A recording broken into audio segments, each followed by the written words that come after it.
జై శ్రీరామ్ అందరికీ. రత్నాలయం టెంపుల్‌కొచ్చానన్నమాట. ఈ టెంపుల్ సికింద్రాబాద్ నుంచి 25 కిలోమీటర్ షామీర్పేట్‌కి దగ్గరలో అలియాబాద్ చౌరస్తాలో మెయిన్ రోడ్డుకి టెంపుల్ ఉంటదన్నమాట. సో, ఈ టెంపుల్ టూరిస్ట్‌దని చెప్పొచ్చు. ఎందుకంటే ఎక్కడెక్కడి నుంచో ఈ టెంపుల్‌కొస్తారు మన వెంకటేశ్వర్ల స్వామిని దర్శించుకోవడానికి. టెంపుల్ చానా పచ్చదనంతోని ఎంత పీస్‌ఫుల్‌గా ఉంటదంటే మెయిన్ రోడ్ పక్కనే ఉంటది. కానీ ఎలాంటి డిస్టర్బెన్స్ ఉండకుండా చానా పీస్‌ఫుల్‌గా మొత్తం పచ్చదనంతోనే ఉంటదన్నమాట టెంపులు. ఈ టెంపుల్‌లో ప్రత్యేకత ఏంటంటే, ఈ టెంపుల్‌లో మనకి స్పెషల్ డే అనేది మన లైఫ్‌లో ఉంటది. సో, ఆ స్పెషల్ డే సెలబ్రేషన్ ఇక్కడ జేసుకోవడానికి చాలామందొస్తారు. లైక్ బర్త్‌డే గానీ, పెళ్లి రోజు కానీ, ఇంకా మన జీవితంలో ఏదైనా సాధించినప్పుడు గానీ, మన వెంకటేశ్వర్ల స్వామిని దర్శించుకోవడానికొస్తారు. తిరుపతి ప్రతిసారి వెళ్ళాలంటే వీలవ్వదు గాబట్టికి, ఆ తిరుపతిలో ఉన్న వెంకటేశ్వర్ల స్వామిని దర్శించుకోవడానికి ఈ అలియాబాద్ చౌరస్తాకొచ్చి, ఈ రత్నాలయం టెంపుల్‌లో ఆ వెంకటేశ్వర్ల స్వామిని దర్శించుకుంటారన్నమాట. ఇట్నుంచి మనం లోపలికెళ్ళాలన్నమాట. ఇది ఎంట్రన్స్ అన్నమాట టెంపుల్‌లోకి. ఇట్లా అని మనం లోపలికెళ్ళాలి. టెంపుల్ మాత్రం ఎక్సలెంట్ ఉంటది. మొత్తం వైట్ కలర్‌లో ఉన్న ఆ టెంపుల్ ఎంత పీస్‌ఫుల్‌గా ఉంటదంటే చానా బావుంటది.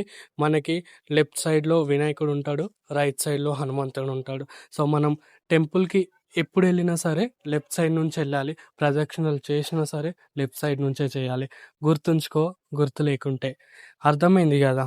మనము వినాయకుడిని దర్శించుకొని ఇట్లా అని లోపలికెళ్ళాలి. అది గజస్తంభం అంటారు. సో, మనం టెంపుల్‌కెళ్ళి మనల్ని ఏ టెంపుల్‌లో అయినా మనల్ని దేవుడిని క్యాప్చర్ చేయనియ్యరు. సో, అందుకే వీడియో తీయనీయలేదు. నెక్స్ట్ మాకు ప్రసాదం ఇచ్చిర్రు. అట్లా మనం టెంపుల్‌కెళ్ళినామంటే మనకి ప్రసాదం దొరికితే అదే మన భాగ్యం అనుకోని అట్లా ప్రసాదం తినేసి నెక్స్ట్ మేము వెళ్దాం అనుకున్నాము. అక్కడ టూరిస్ట్ ప్లేస్ అని చెప్పినా గదా! చిన్న పిల్లలు వాళ్ళ మేడం వాళ్ళు అక్కడికి తీసుకొచ్చిర్రన్నమాట దేవుడిని దర్శించుకోవడానికి. సో, వాళ్ళకి తెలుసో తెలవదో నాకు తెలవదు.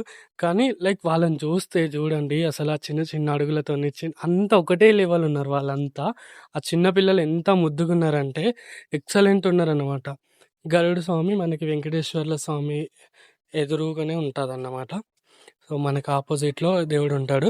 సో, ఆ చిన్న చిన్న పిల్లలు చూడండి ఎంత ముద్దుగున్నారో. ఇంకా మా మమ్మీ నేను ఎళ్ళినాం గదా! రా మమ్మీ అంటే అస్సలే రాలేదు. నేను ఫోటో దిగుతా అంటే ఇంక ఫోటో అట్లా వీడియో క్యాప్చర్ చేసి మా మమ్మీని గూడా ఆనందపెట్టాలి కాబట్టికి వీడియో తీసినన్నమాట. సో, నెక్స్ట్ ఇంకా పక్కన అమ్మవారుంటారు. అట్లా అని పైనుంచి ఇదంతా పైనుంచి వ్యూ అన్నమాట. ఎక్సలెంట్ ఉంటది మనకి టెంపుల్ అయితే.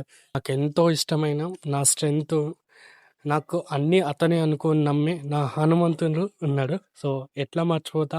దెన్ నెక్స్ట్ హనుమంతుని దగ్గరకి గూడా ఎళ్ళినా. నేను వీడియో క్యాప్చర్ చేస్తుంటే వద్దు అన్నాడు పూజారి గారు. సో, నేను వీడియో ఏం క్యాప్చర్ చేయలేదు. ఇది గోశాయం అన్నమాట. సో, మనకి పశువులకేమన్నా పెట్టాలి, దానం చేయాలి అంటే ఇక్కడ చేయొచ్చన్నమాట. యాక్చువల్ మేము టెంపుల్‌లోకెళ్ళేటప్పుడు అక్కడుండే. బట్ మేము బయటకొచ్చేసరికి అక్కడ నుంచి వాళ్ళు మేపడానికి బయటికి తీసుకెళ్లారు. ఇంకా వాటి పిల్లలు చిన్న చిన్న పిల్లలుంటే అక్కడికి పోయి పట్టుకొని నాకు అంటే లైక్ మనం ఏమన్నా పెట్టాలి అంటే ఇంటికాంచే తెచ్చుకుంటారు. మాకు తెలవదన్నమాట.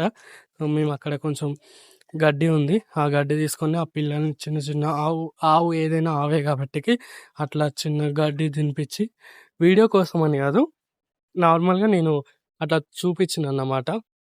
అట్లా తినిపించి నెక్స్టు దానికి అపోజిట్‌లో మనకి యజ్ఞశాల ఉంటదని చెప్పినా గదా! ఇది యజ్ఞశాల అన్నమాట. యజ్ఞాలేమన్నా జేసుకోవాలి అనుకుంటే చేసుకోవచ్చు. మనకి పక్కనే కృష్ణుడు ఉంటాడన్నమాట. పాము పడగపై నిలబడి. సో, అందులో ఆ కొలనులో 3 తాబేళ్లుంటాయి. పెద్ద పెద్దగుంటాయి. అవి కనిపియలేదు. నేను క్యాప్చర్ చేసినా గానీ, ఇక్కడ మనకి విష్ణుమూర్తి గూడా ఉంటాడు పాము మీద పడుకొని.